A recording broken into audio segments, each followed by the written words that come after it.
I'll cut that part where you say your name. Oh, yeah. Right, yeah. Hey guys, PLV here and welcome back for the second episode of Mind-Blowing Tips from a Pro Producer. If you're new here, basically I make a song in a specific music genre and after that a pro producer in that specific genre comes into my project, talks about it, say what I've done well, and say what could have been improved. The goal is for you and me to grab some secret tricks from our fellow producers and improve our productions. So today we are joined by LoFi producer BeautifulBeats. Hey, welcome to the channel, how are you doing? Hey, yeah, super excited to be on the channel, super excited to be in the video. Hopefully there's some knowledge that I can give you guys on lo-fi and just music production in general. So hope you guys enjoy. Alright, cool. So this is the lo-fi project that I've done a couple of days ago. Basically, the way I went about it is I kind of like followed one of your YouTube videos. If you were starting with the chords, then I stopped the video, did my own chords. If you then added some guitar, I stopped the video, I did my own guitar. It's just influenced into your style and your process. Let's see what I've done and see what you have to say about it. Okay, what do I do if it's perfect? I'm sure it won't be.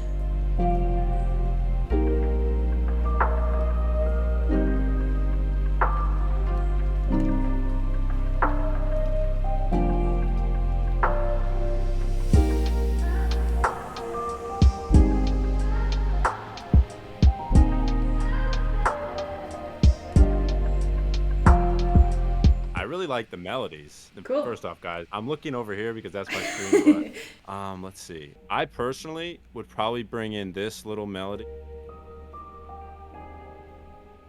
I wouldn't say first, but I would say like kind of halfway through here. Right. Just kind of like hint at it. There we go. So like I might, to start the intro, I might take another one of these, bring it down, and just have it be a little less present than like the one that's going to be in the main drop. Just to like kind of like tease it. Oh yeah. It's just something little, but when it comes in later, it's like a little more full and a little more, it hits a little hard later. Yeah, and you can do that with anything, especially like in EDM. I always try to like hint at that main drop melody in the intro, but I always like reverb it out a little bit and like put a little high cut on it. So it's just kind of you're hinting at it, and then there's a huge payoff. The drop comes in, it's like, oh, I remember that melody from before. I think that's fun to do. You did hint at this vocal, which I like. It's just little vocals that I got from Splice. I was super lucky, like I just put the key of my song and I think the first sample was, it was a longer sample that I just chopped here and there. Cool, that's what I do too. I kind of just take like little bits and pieces of like a much longer vocal champ. I think something that'd be cool to do with this vocal is if we kind of fade into it, but kind of like rise up into the drop. I want to hear this guitar again. I think that one sounds really good. My thinking here was to add a touch of acoustic just to have a bit more of a natural human sound. I think if you're only doing it as something to like accent it, I think maybe bring it in the drop only. Oh, I really like these. Those are great. Yeah, I found them on Splice. Okay, I like that. So the thinking that I had about this bass thing between the verse and chorus is that in the verse I kind of have it like laying down here as a long note, and in a drop to have a bit, I don't know, more rhythm or more groove, I just cut it at the snare. That was the thinking that I had. Let's see this. So coming into this drop, I feel like there's some things that we can take away right before the drop to kind of make it set off a little more. I want to try, let's do like just a half a bar of taking it away.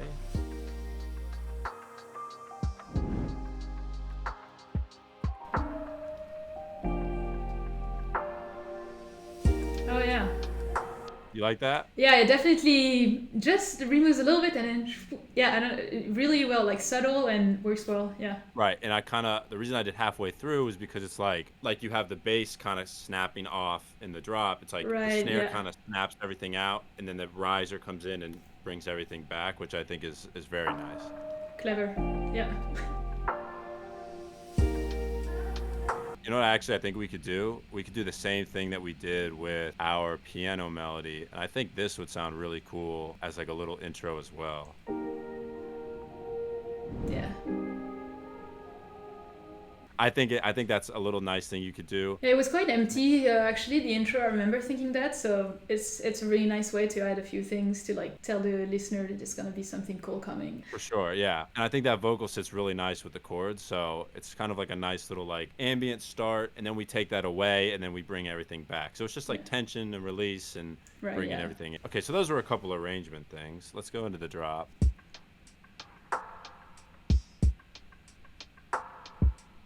Okay, so you have the snare hitting kind of in the middle here. Yeah. Yeah, so I usually like to have my drums on the snare kind of hitting like this. Let's hear that.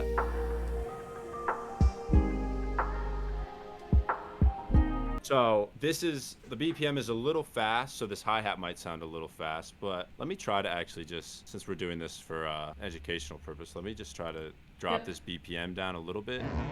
So a little bit slower. Yeah. For me, it's really weird because I've heard this melody and this song, many times while doing it. So for me, it sounds so weird. Yeah. It'll make sense. So now it has a little more of that, like, kind of like that sleepy lo-fi. So do you think lo-fi should be like definitely less than 90? Like do whatever you want. I feel like, you know what I mean? It's kind of like, for this more like sleepy lo-fi stuff, it probably should be slower. Okay. But if you want to do, there's no rules. You can do whatever you want. Like I definitely have made lo-fi tracks at like over 90, sometimes even over 100. Like it's just kind of whatever you're feeling. But I think this melody really fits the slower, a little bit slower styles. Let me get these hi-hats in here. They call this like a lazy hi-hat. I got to get the timing down, but this will really test my skills here.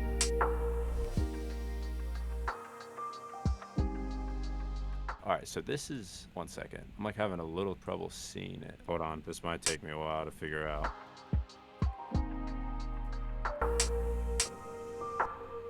Can I try? This is so, yeah, do your thing. This is so.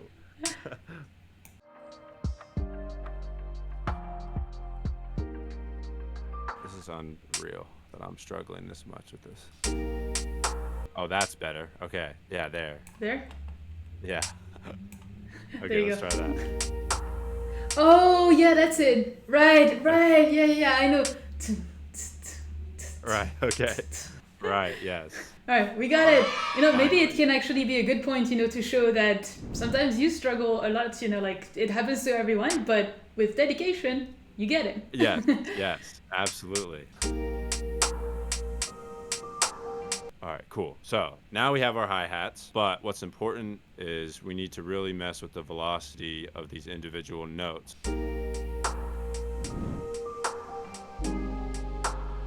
You can hear that kind of like catchy lo-fi, like head bobbing, typical lo-fi stuff feel, but it all started with the hi-hats and putting the snare on the 2 and the 4. I actually kind of like where your kick is at still. Let's listen to it.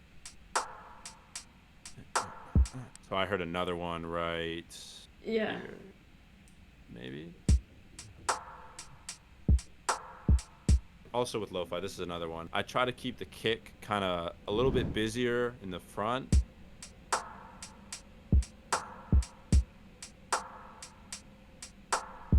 So you see how we have a space here with like no kick? I think that's good. Maybe we throw like the open hat like right before the snare. Let's see what that sounds like.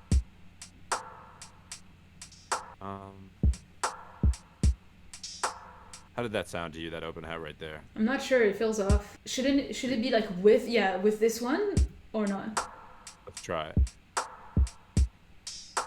Yeah, I feel like this has more sense. I like that. I like that. Good idea.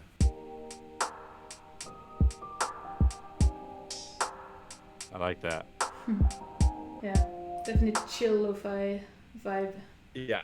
I think a huge part of lo-fi, and for anyone who's like trying to just get into it, your sound selection is very, very, very important. So like if you're making this like kind of sleepy lo-fi, I think this hi-hat might be a little too harsh. Yeah.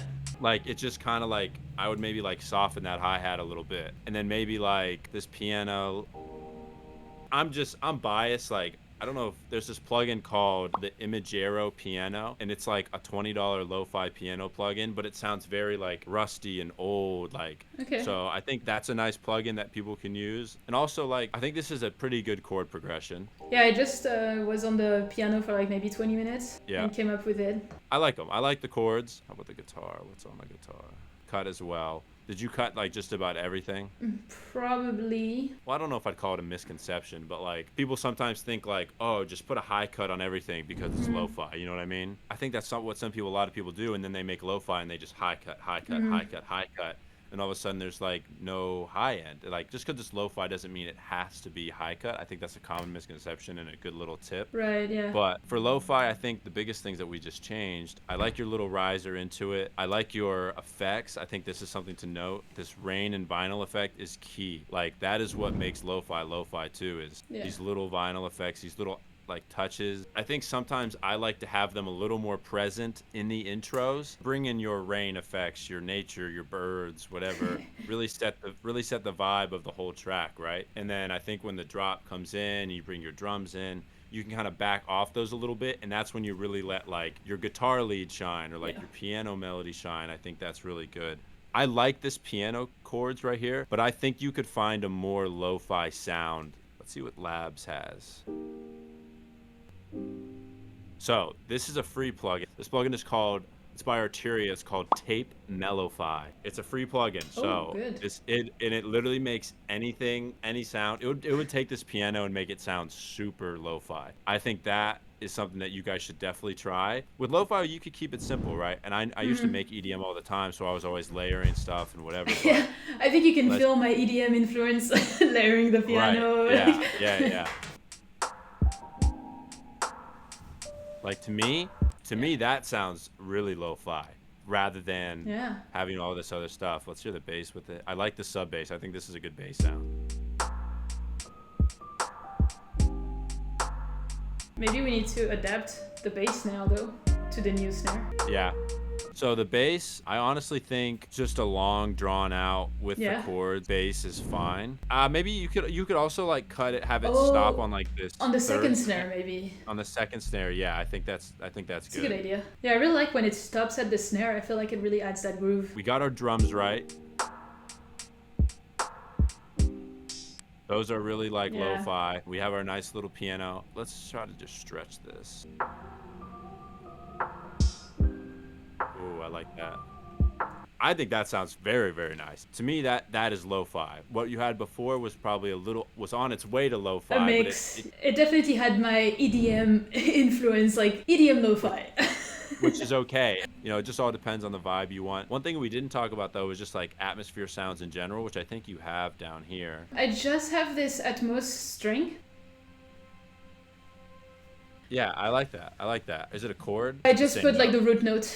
I do that same thing. I always take one note and kind of just let it space out, everything sits in the background. I think that's really nice. I think listening to a lot of lo-fi, like Lo-Fi Girl is a great label to listen to. I just kind of flip on that playlist. That'll give you a lot of ideas of how things should sound and what elements they use and kind of how they use that.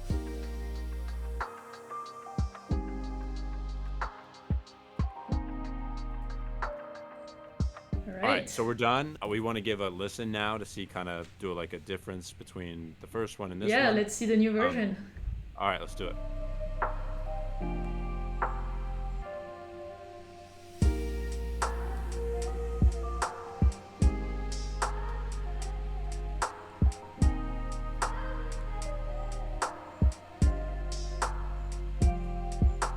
We could sit here all day and probably change little things and try this and that, but I like it, Alright guys, that is it for today. I hope you liked it, you were able to learn something and grab a few tricks for your own productions. Thank you to BeautifulBeats again for joining onto the channel, it was awesome. I'll leave a little before and after version at the end here for you to compare, but in the meantime, keep learning and I'll see you next week.